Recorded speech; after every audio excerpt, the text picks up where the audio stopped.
Həzrət Əli əleyhissalam deyir ki, bu dünyada bir gün böyük dərdin olarsa, Rəbbinə dönüb mənim böyük dərdim var demə. Dərdinə dönüb mənim böyük Rəbbim vardı. Allah Taala'nın göndərdiyi hər sıxıntıya, hər çətinliyə, gələn o böyük dalğaya hər zaman şükür edin.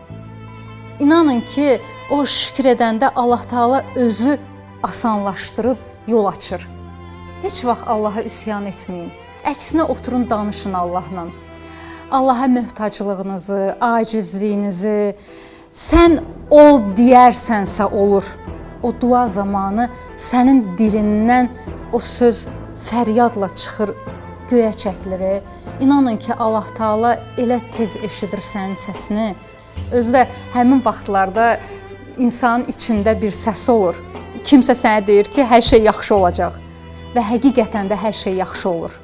Ona görə də Allahın özü göndərdiyi o çətinliyi, sıxıntını hər zaman şükürlə qəbul edin, razılaşın. Allah Taala istəməsə olmur. Allah Taala göndəribsə, demək ki, belə məsləhət bilib. Biz onu yaşamalıyıq. Ona görə də yalnız yaradan, yalnız təslimiyyət. Heç vaxt qopmayın.